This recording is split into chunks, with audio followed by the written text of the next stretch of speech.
Shalom and welcome to Jerusalem Studio. Two significant diplomatic events have simultaneously taken place in the Middle East recently, both following the recent airstrike in Qatar, but each taking on a different direction. In Doha, regional representatives, mostly in the American camp, but also including the Iranian foreign minister, met in an Arab-Muslim conference to criticize the Israeli strike on the Qatari-based Hamas cockpit. And in Jerusalem, U.S. Secretary of State Marco Rubio showed his support for Israel's Gaza war policy, which the Qatar strike was supposedly a part of. So how is this region now strategically aligned with so many contradicting vectors? Joining us to dissect and potentially also provide some answers to the latest, including from the United States, Professor Russell Berman, who formerly served as a senior advisor at the U.S. Policy Planning Staff at the U.S. State Department, also currently the director of the Middle East and Islamic World Working Group at Hoover Institution at Stanford University. It's great to see you, sir. Good to see you, Jonathan. It's a pleasure indeed. Also joining us from elsewhere here in Israel is Ambassador Daniel Ayalon, who formerly served as Israel's ambassador to the United States, Israel's deputy foreign minister, and currently, among others, he also co-hosts our very own TV7 Middle East review. It's great to see you, Ambassador. Thank you. Always good to be with you, Jonathan. It's always a pleasure indeed. And last but not least, Mr. Emil Oren, our TV7 editor-at-large. And Mr. Oren, the strategic composition of the Middle East, even though very coherent at times, as of late, not very much so. Set the stage for us. So it's a very delicate balancing act when you look at it from Washington, because obviously two friends and partners of the U.S., Israel and Qatar, are at loggerheads. Israel used the good offices of Qatar first to pay Hamas when the Palestinian Authority stopped moving the financing needed to pay salaries for officials there. Of course, Hamas also used 40% of that for its military arm. But later, after October 7, Qatar has been one of the two Arab mediators alongside Egypt. But because Qatar has been hosting the Hamas leadership, at least those leaders who are outside of Gaza, Israel has seen fit to strike these leaders even during the negotiations, even though Qatar is hosting the Al Udeid airbase, the biggest airbase for CENTCOM. Qatar is on very good terms with President Trump himself, giving him his next Air Force One, and so on and so forth. So Rubio, who went to Israel and from Israel to Doha, had to balance the conflicting needs of the administration to keep supporting Israel, including in the Gaza operation, which started between Monday and Tuesday, and still try to get the negotiations between Israel and Hamas to a culmination, hopefully, using, again, the mediators that Qatar has provided. Indeed. Well, just one correction. It's not the next Air Force One. It's the interim aircraft for the president until the next Air Force One takes effect or is brought into the Air Force. It will be brought into the U.S. Department of Defense, but from what I understood from people in Washington, by the time it's already done in the process of building, it will be already after President Trump leaves. No, after his second term, maybe during his fourth or sixth term. Well, the U.S. law is quite clear about that. But all joking aside, Professor Berman, strategically speaking, we are experiencing quite the challenging reality, and that is even mildly put, at a time when there are so many different developments, different policies that are related on the one hand to the United States, but also contradictory to both what the United States intends and then also in relation to its allies and partners, which do not necessarily see eye to eye. Uh, as we've already heard, it's a complicated situation. It's a balancing act for the United States. But what seems to be clear from statements in Washington and from Secretary Rubio's statements during his trip is that the United States is firmly behind the Gaza campaign. I don't see any daylight there at all. For us on the outside, and I assume we're all on the outside looking in, it's we have to understand, we have to ask how much of the statements in Doha are really for public consumption. Of course, the Saudis and the others have to demonstrate Arab solidarity. They're not going to break with Arab brethren over this. But I can't believe that there's not some delight inside Riyadh to seeing Doha get hit. Um, uh, I also ask what the significance was of the Israeli strike in Doha.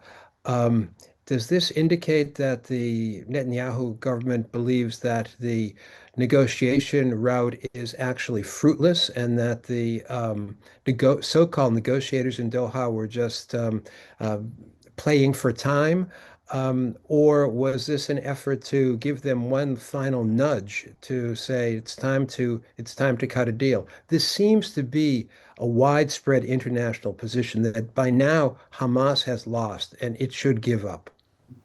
Well, the Doha conference of leaders of the Organization for Islamic Cooperation culminated with merely a statement condemning Israel and the rhetoric accompanied to it, much disinformation and misinformation inseminated into the public sphere.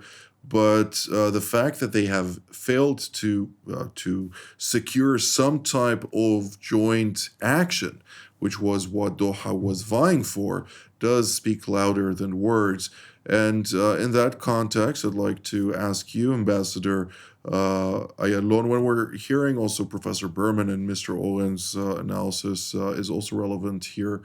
Uh, when we hear them say, look, you know what, there is no daylight right now between the United States and Israel when it comes to the situation in the Gaza Strip, the ongoing campaign right now, of course, in its new phase of Gideon's Chariots #2. Nonetheless, the Americans do have other considerations to take into account when we're talking about the broader region, and not only the broader region on the level of strategic power competition. How does Israel maneuver within this complexity, and what is the reaction from America's side? Well, Jonathan, first of all, I think it's fundamentally necessary for Israel to keep the United States informed and be on the same page. I don't think it would be a far-fetched, inconceivable idea that the US did know prior or was advised about the attack in Doha. We have to remember, and we have to, I would say, to distinguish here between the fundamental interests and all the rhetoric and all, I would say, the noise around or the chatter around. The fundamentals have not changed, whether it's in Gaza or in the Gulf. And the United States, together with Israel, see actually the demise of Hamas as a high priority in order to calm down the region, in order to do away with the most nefarious and ruthless terror organization, and also by that, I mean by eliminating Hamas, paving the way to a new regional order, whether normalization with Saudi Arabia and all the way maybe to a full peace with the Gulf countries, maybe except Qatar. And this is something which the United States sees not only on a moral or ethical value, but also as a way to stop Russia and to stop China from coming into the region. So within this context, I think the United States is fully backing the Israel in Gaza. And also, when it came to the attack in Doha, we did not hear any condemnation. It was quite a convoluted message from the White House, but I think it was more just to save the face of the Qataris, anything else. And the most important thing, Jonathan, is that, as you mentioned, the Doha conference ended with no concrete steps, no actionable items, of course, a lot of harsh rhetorics, but that shows again that the fundamental interests supersede the Qataris' fury. Absolutely. Well, Mr. Owen, a day prior to the strike, we had Bradford Cooper, the Admiral Bradford Cooper, that is, commander of CENTCOM, visiting Israel, having robust discussions on various levels, strategic included, which does raise many questions as to whether or not the Americans did not know about this ahead of time. I highly doubt they did not know, but that's already my own opinion since I do not have concrete insight into the matter. But They probably were advised that there is such an operational contingency plan, that the final approval has not been given, and it wasn't. It only took place after the terror act in Jerusalem, in which 6 Israeli civilians were killed, along with 4 Israeli soldiers who were killed the same day in Gaza, that Netanyahu brought this plan for approval.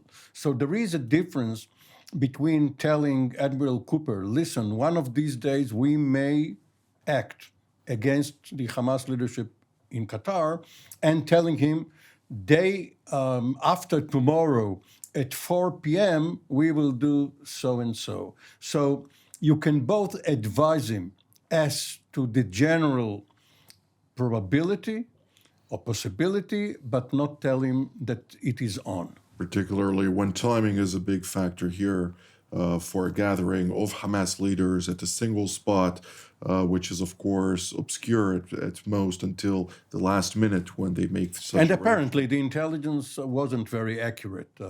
Well, time will tell because I do hear conflicting reports on this as well. But nonetheless, we will draw into the strategic. And Professor Berman, when we're talking strategically, considering the fact that we are at an age of strategic power competition, the Chinese and the Russians are closely monitoring every step in the region, even during Secretary Rubio's visit. There was a lot of highlighting by Chinese elements and algorithms about how robust of a relationship there is between Washington and Jerusalem, while its allies and partners are very frustrated about the situation. At least this is what the latest information is emanating out of Beijing.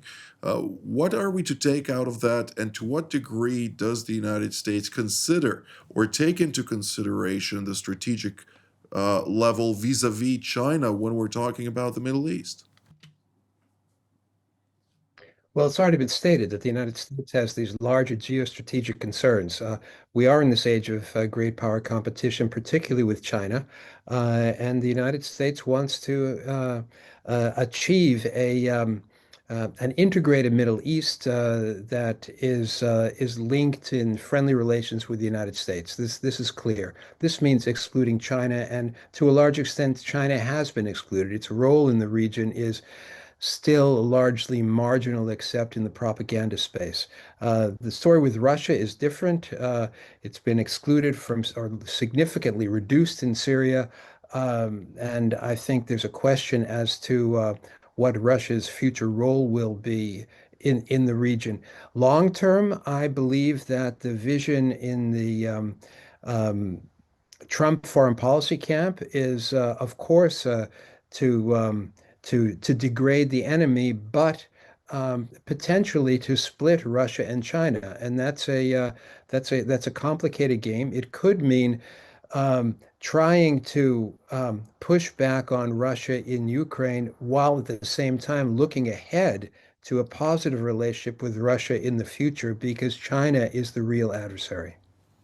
Indeed. With that being said, in a interview earlier this week by the interim president in Syria, Ahmed al-Shara, he came out and stated that he reached a deal with Moscow in order to ultimately bring about the downfall of the Assad regime before entering Damascus, something that he made merely a couple of weeks after his foreign minister traveled to Russia to meet with both his Russian counterpart, Sergei Lavrov, as well as with President Vladimir Putin.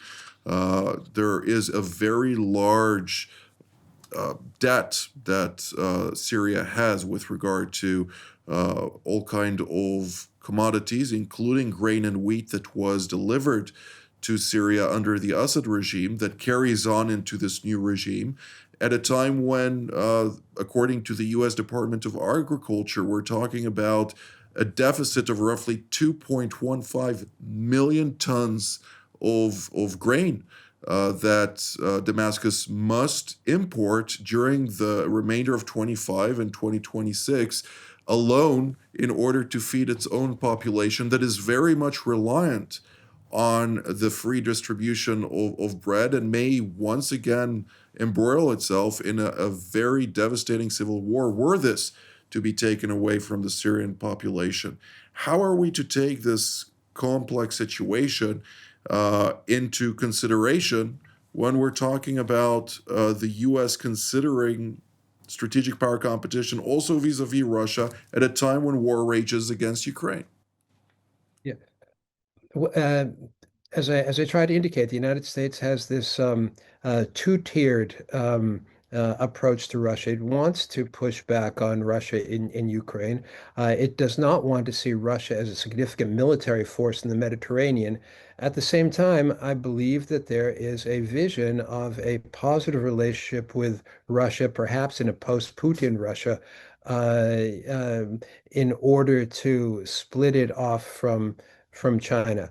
I think there's also a question for Israel as to whether the Russian presence in Syria isn't ultimately a positive insofar as Jerusalem has a history of being able to work with Russia at the very least for deconfliction and to maintain Syria as a uh, as a non-threatening adjacent state. So, pursuing the Kissingerian approach is indeed something that the United States has been pursuing since day one in the hopes of decoupling Russia from reliance on China in many of the spheres. But Ambassador Ayalon, I'd like to hear your take on the complexity from a strategic level, from Israel's perspective. How should Israel operate strategically at a time when it is embroiled in a multi-front war and it faces numerous challenges? It does have robust support right now from the United States of America, and yet it needs to also consider long-term trajectories that may challenge it in the future. Yes, well, I would say that first and foremost, the short term is, I would say, the crucial thing. I believe it was Keynes who said that in the long run, everyone is dead. In the short term, that means at least in the next 3 years, 3.5 years of the Trump administration, I think Israel can really rely on the strong backing of the United States, which really is, I would say, which supersedes the negativities coming from the rest of the world. It's that simple in a way. However, for the long run, I believe Israel will have enough time to change the situation. We must remember that public memory, whether it's within domestic issues or international issues, inside countries, outside countries, is quite short. So nothing is, I would say, irreparable. It's everything could be rescinded. And once the war in Gaza is over And indeed, if we will have some rapprochement or even diplomatic relations with Gulf countries, I would think that in a matter of a very short time, the entire international community, which is right now against Israel, could pivot for its support. Another factor, of course, is the North. Our northern, let's say, borders, which have always been the most dangerous, the ones, the most unexpectable, today is quite expectable. In Lebanon, we are reaching a new modicum of national arrangement, domestic arrangement in Lebanon, and also between Lebanon and Israel, and within Syria also. I think that right now we see a real impetus, a real emphasis of the Trump administration to reach at least some kind of non-belligerence agreement with Chara, with Syria, and that also would, in due time, contribute to Israel's better standing. It's not going to be overnight, but also it's not too long or too complicated to change the world's, let's say, perspective of the region and of Israel itself. Indeed, there are indeed reports circulating about some type of arrangement that is in the making between Jerusalem and Damascus under immense American pressure, as it's put in a Reuters article. I think we also need to take those type of reports with utmost caution, considering the level of disinformation related to those type of reports these days, and particularly with keen interests on the other side, namely that of Damascus, Qatar, and Turkey, to advance a certain reality that does not necessarily conform with the national security interests of Israel. But this is for another discussion. We are drawing near to the end of the program, and I'd like each of you to have a brief analysis of where things are heading. Please keep it up to a minute, and we'll start with you, Mr. Owen.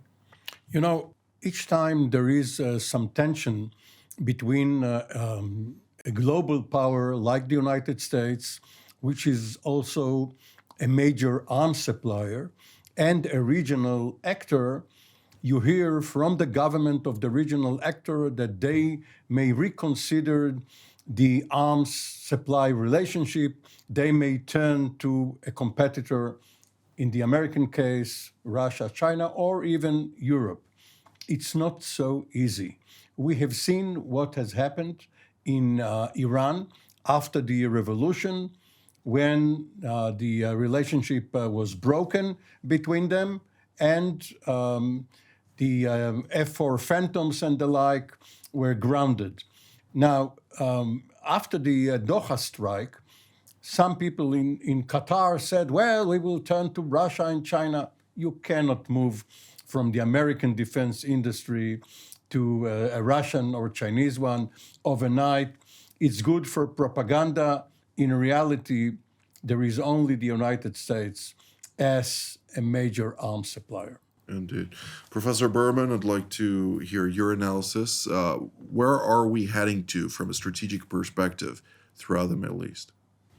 I think we're heading toward a resolution of the Gaza war. It's going to be violent, but whatever is left of Hamas leadership is going to have to, at some point, just decide that they're surrendering, and then there'll be a process of establishing some probably joint Arab force for governance in Gaza. This has been clear for the past several months at least, and it's a tragedy that the Hamas leadership hasn't figured this out yet, but they'd rather see their people killed than give up. At a certain point, it will become inescapable. Indeed. Ambassador Ayalon, your take? Well, I would say that one thing certain is that Israel has reestablished deterrence in a very big way and continues to do that. I think this will also help to stabilize the region for the long run. And indeed, if we look geopolitically here at the landscape, the political landscape, it seems like we are, I would say, carefully at the latter days of the Khamenei's regime, maybe even Erdogan, and I would dare say also of Netanyahu, talking about 1-2 year span. So we may see a region that in 2-3 years will have totally new leadership, which can actually bank on the new strategic order and hopefully stability that can take the region up into the future in a very prosperous and secure way. It's a very interesting remark, considering that those leaders have been here in the Middle East dictating discourse for many, many decades now. Mahmoud Abbas too. Mahmoud Abbas too. He is not very healthy, which is an understatement, in his latter 80s. Yes. These days. There's going to be a lot of new blood, so to speak. And that is, of course, in a matter of years, but nonetheless, that is quite dramatic when we're talking about Middle Eastern affairs, global affairs, since the Middle East does have a lot of impact, and let alone other type of rulers here in the region who are also under direct threat, which may also alter discourse. So everything is fluid. Every projection is merely a projection and needs to be taken into account for the present and immediate future. Long term, there are many questions still to be asked, and we will attempt to do so in our future panels. But with that, I'd like to thank Professor Berman and Ambassador Ayalon, Mr. Amir Oren, of course, for all of your insights. And I'd like to thank all of you at home as well. Until our next edition from here in Jerusalem. Shalom.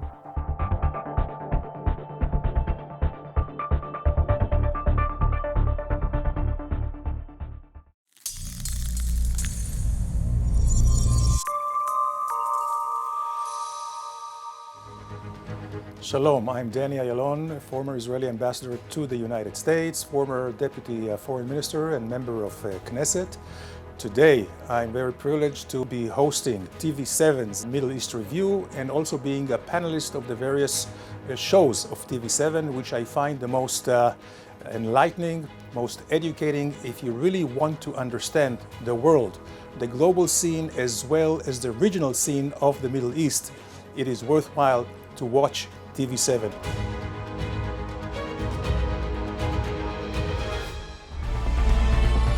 Jerusalem Studio, now available on Spotify.